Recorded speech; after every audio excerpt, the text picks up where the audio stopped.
Well, that arrived quick. In theory, I now don't need any more kit. That's destined to run 24/7, so that's just going to sit there and do that. This will eventually be separated from the heater, although the chances are I'll probably just leave it and use the controls, so that when we get higher temperatures I can have that fan on as well and have two lots of circulating fans, if I ever get temperatures high enough to warrant it, which at the moment I don't think I will. Apart from that little period that I'm uncertain of, the couple of months right in the middle of summer, midsummer, when the sun's at its highest. We shall see, but all I need to do really is sort the electrics out now, because obviously everything's crowded up this end and it's all running off an extension lead from in the lounge, and I need some power sockets out here, and unfortunately I need them both sides of the door, because the best place for this is where it is. I can't have the heater pointing directly at plants, if you see what I mean, so that's its safest place there, and the circulating fan distributes that heat nicely. But that needs to be plugged in that side. It's all these short leads that they give you. It's a flipping nuisance. I mean, the thermostat was up here where I could see it and reach it, but unfortunately to plug that fan in, that's got a lead that's only just long enough to reach the floor. It's useless. I mean, I could put an extension on obviously, but at the moment everything's sort of plugged in there, which is a bit dodgy because you could catch your foot on it walking through the door. But I'll get an extension run off that white box in the corner, which is power, and have a double socket right on the edge of the door just there, and then I can run a spur underneath there and have a double socket there as well, so I can have a double socket each side of the door. That's the plan. But I've got to get the bits, obviously. I need the back boxes and then the fronts with the switchable sockets on, so I shall get those ordered, and then that's sort of proper work, because I'll have to get the drill out and drill holes and put screws in and things unless I use the Gorilla Glue and glue the flipping things on. But trouble is, then they're there forever, aren't they? If it's screwed on you can always take it off.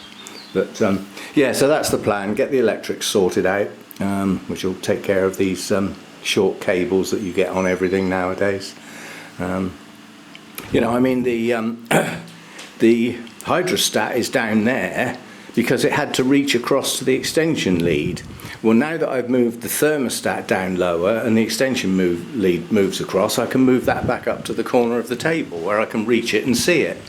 I mean, ideally I'd like it here, so that I can see it from inside without having to open the door. But all these little tweaks can come soon, but they'll be a lot easier to deal with if I can get some power sockets. I mean, ideally the power sockets ought to go up here. You know, then things are much more flexible then if they're at that height. I'll have a think about that.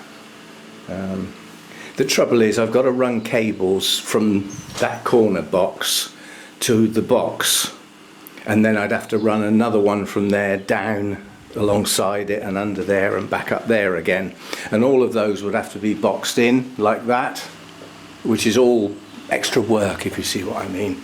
So what I might end up doing is just put one socket in over there and then run extension leads for where I want the power, which would be far less work and also less permanence about it, you know, in case the agent complains that I'm doing stuff that I shouldn't be doing. So, and then just run an extension lead across. We'll have a think, but yeah, just the electrics to do. The header tank's filled up now. Hurricane Hector's connected up with the right sort of settings. That seems to come on and off when it's supposed to. And the thermostat now I'm using to raise the daytime temperature. If it doesn't raise naturally, then I'm going to force it up. I want 20-21 degrees out here during the day, so if it doesn't happen naturally, I'm going to have to take the bull by the horns and actually pay for the electricity to actually raise my daytime temperatures. That's all I want to go up to. I don't need it to go any higher than that. There's very little out here that's going to moan at those sort of temperatures. What it will moan at is sort of, you know, sort of 14, 15. But yeah, so we'll go from there. As I said, I didn't expect that fan to arrive today. It was due, what's today? Wednesday. Oh, it was due tomorrow, so it's only a day early. So hopefully my shelves will be here soon. Then I can bring the stuff up from the shed, and that can get stacked up in the corner of the lounge with a lot of the stuff that's cluttering up here. Yeah, and then out here I can have the stuff that I use frequently, like my fertilizer, my bug spray. You know, there's lots of stuff there that I use once in a blue moon. Well, that can go in on the shelves out the way and leave some space for me. Okay, so that's that. No new blooms or anything today. The next thing that's going to open is probably going to be the Pabstia. Probably. But what I did notice when I was watering, right up the back there, the tall dendrobium, that's my Victoria Regina, and that's got 4 or 5 buds showing on the older cane, so we're going to have blooms on that in a while. There's a few more of the phyllum blooms open now. Jenkinsia's buds are pushing on. Well, they are up this end anyway. The aggregatum, or Lindleyi as I like to call it, its proper name, has actually got some spikes starting. So that's in bud as well. Yeah, so there's stuff to come.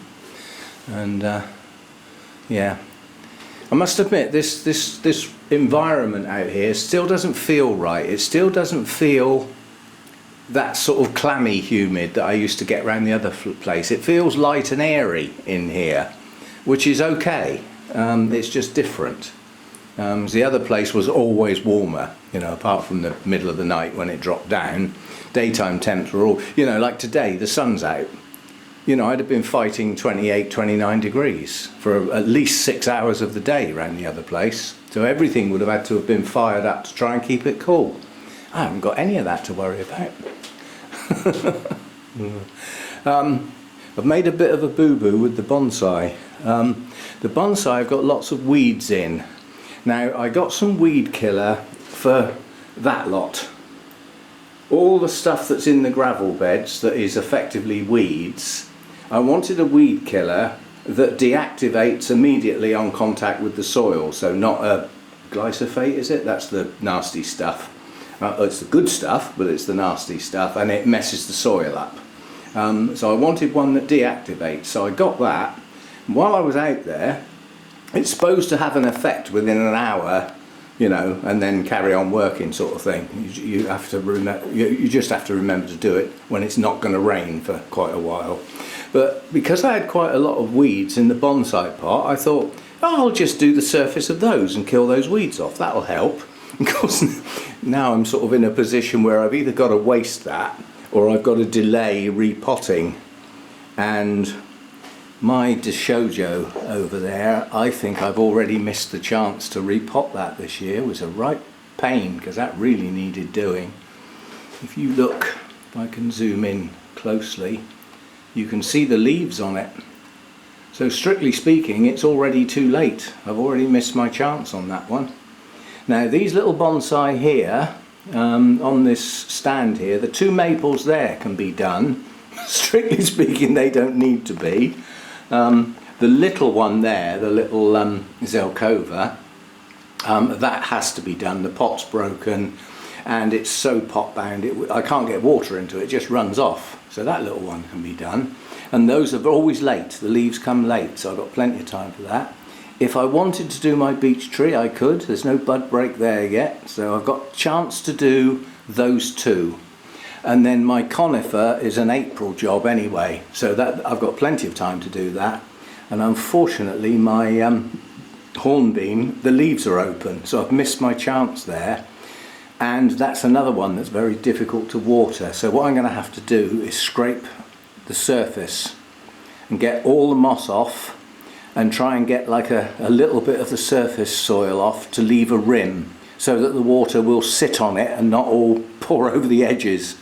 And then I'll get away with that for another year. But yeah, we will be doing some repotting, but not for a few days now. Might even wait till next week. To come, coming soon, as they say. So yeah, that'll do for today. As I say, I've got lots of computer stuff to do today, and emails to send, a couple of phone calls to make. I've got all that sort of stuff to do today. So if I get on and do that today, then tomorrow I can perhaps do a proper orchid video rather than just, you know. Oh look! By tomorrow, that could be open, and then we find out for sure. Is this Primulinum variety Laos? I would say no, it's flipping not. I've got high doubts that this is just nothing like it. Be interesting to find out what the hell it is. But we shall see. It looks like one's going to open soon, so we shall find out. I mean, they're nice buds on there, but if it was a Primulinum, the first thing that would be different is these probably wouldn't be single buds, they'd be double or treble. That's the trait of the plant. So single buds is another giveaway, apart from the short canes. But we shall see. So say there's lots of stuff going on with the dendrobiums. It's their time, well it will be soon, and then well that'll be a first time bloomer, and then hopefully we can find out what the hell it is, because I don't think it's what it said on the tin. Never mind, I'll try and get one some other time perhaps, but I actually gave up my Primulinum on the grounds that I'd got this one, which was the variety I preferred. So I gave up my mature plant, that went to somebody else. And I thought, well, I've got the Primulinum, the Aphyllum, which is similar, and that's a mature plant, so we'll keep the Aphyllum, get rid of the Primulinum, nice mature plant, because I've got this one coming on behind. And now, blow me, I haven't. Well, I don't think I have anyway. Anyway, work to do and all that sort of stuff. I'll see you next time. As I said, I'm happy with the kit I've got now. I don't need anything else. For this year, everything's fine. The only thing I may have a problem with is if I do get heat later in the year, but don't forget this time I have got a big window and a door I can open. I didn't have that round the other place, so I think we'll be okay. And it's new, you know, the heater's not very old. That's a new fan. That's a new fan, should last a few years. Hurricane Hector's got quite a lot of years left in it. So, sort the electrics out, get rid of all these wires across the doorway, which is not ideal, and then I'll be happy. But yeah, good stuff, it's all coming on. As I say, that kicks on with the heater at the moment, that's how I've got it set. That can change, you know, that's quite easy to change round. Right, see you next time. Thanks for dropping by.